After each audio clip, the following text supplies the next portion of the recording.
Ice അപ്പോൾ നമ്മൾ ഇന്നത്തെ കേരള ബ്ലാസ്റ്റേഴ്സിൻ്റെ ബാംഗ്ലൂരിനെതിരായ മത്സരത്തിന് വേണ്ടി അത് കാണാൻ വേണ്ടിയിട്ട് ബാംഗ്ലൂർ എത്തിയിരിക്കുകയാണ്. തുടർച്ചയായ പരാജയങ്ങൾക്ക് ശേഷം വീണ്ടും ഒരു വിജയം കൈവരിച്ച് വീണ്ടും പരാജയത്തിലേക്ക് ചെന്നതിന് ശേഷമാണ് ഇപ്പോൾ ബാംഗ്ലൂരിനെതിരെ കളിക്കാൻ വേണ്ടി ബ്ലാസ്റ്റേഴ്സ് ഇവിടെ ബാംഗ്ലൂരിൽ എത്തിയിട്ടുള്ളത്.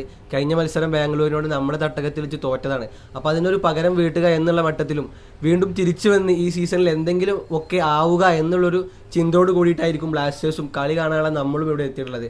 അപ്പോൾ എല്ലാ മത്സരത്തിലും നമ്മൾ ബ്ലാസ്റ്റേഴ്സിൻ്റെ കാര്യത്തിലേക്ക് വരുമ്പോൾ ഡിഫറെൻറ്റ് ലൈനപ്പാണ് ബ്ലാസ്റ്റേഴ്സ് കൊണ്ടുവരാറുള്ളത്. അപ്പോൾ ഇന്നത്തെ മത്സരത്തിലും ലൈനപ്പ് എങ്ങനെ ആയിരിക്കും എന്നുള്ളതായിരിക്കും നമ്മുടെ എല്ലാവരുടെയും ചിന്ത. അപ്പോൾ ഇന്ന് നമുക്ക് കിട്ടിയിട്ടുള്ളത് ബാംഗ്ലൂരിൽ നിന്ന് നമ്മുടെ ബ്ലാസ്റ്റേഴ്സിൻ്റെ ആരാധകരാണ്, മഞ്ഞപ്പടയുടെ മെമ്പേഴ്സാണ്. അപ്പോൾ ഇന്നത്തെ 11 അവരുടെ ഭാഗമായിട്ട് ഇന്നത്തെ 11 അവർ പ്രഡിക്റ്റ് ചെയ്യട്ടെ ഏതായിരിക്കും എന്ന് ബ്ലാസ്റ്റേഴ്സ് ഗ്രൗണ്ടിൽ കൊണ്ടുവരുന്ന 11 എന്ന് എന്തായാലും നമുക്ക് അവർക്ക് കൊടുക്കാം. നമ്മൾ എല്ലാ മാച്ചിലും ഡിഫറെൻറ്റ് ലൈനപ്പിലോട്ടാണ് നമ്മൾ വരാറ്.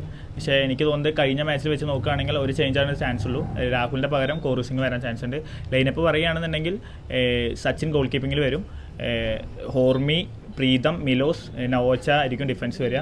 മിഡ്ഫീൽഡേഴ്സ് 3 മിഡ്ഫീൽഡേഴ്സ് വരും. പ്യുവർട്ടായിട്ട് വരുന്നത് വിപിനും ഫ്രെഡിയും വരും. അറ്റാക്ക് മിഡ്ഫീൽഡ് പൊസിഷനിൽ ലൂണ വരും. വിങ്ങേഴ്സായിട്ട് വരുന്നത് ഒന്ന് കോറു സിംഗും ഒന്ന് നോഹയായിരിക്കും. സ്ട്രൈക്കറിൽ ജിമിനോ സാറിന് ചാൻസ്. അപ്പോൾ ഇന്നത്തെ മത്സരത്തിലെ സ്കോർ എങ്ങനെയായിരിക്കുമെന്ന് നമുക്ക് ചോദിച്ചു നോക്കാം. എങ്ങനെയായിരിക്കും ഇന്ന് ബ്ലാസ്റ്റേഴ്സിൻ്റെയും ബാംഗ്ലൂരിൻ്റെയും കളിയിലെ സ്കോർ നിങ്ങൾ പ്രഡിക്റ്റ് ചെയ്യുന്നത്? ഇത്രയും ട്രാവൽ ചെയ്തിട്ട് വന്നത് നമ്മൾ ജയിക്കുന്നില്ല പ്രതീക്ഷ തന്നെയാണ്. 2-0 വിൻ ആണ് പ്രതീക്ഷിക്കുന്നത്. ബ്ലാസ്റ്റേഴ്സ് വിജയിക്കും.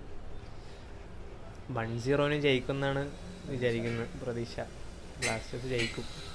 അപ്പോൾ എല്ലാവരും അത്ര ദൂരം ട്രാവൽ ചെയ്ത് വന്ന ബ്ലാസ്റ്റേഴ്സ് ജയം കാണാൻ തന്നെയാണ് ഒരു ജയം പ്രതീക്ഷിച്ചുകൊണ്ട് നമുക്ക് ഇന്നത്തെ മത്സരം കാണാൻ പോകാം.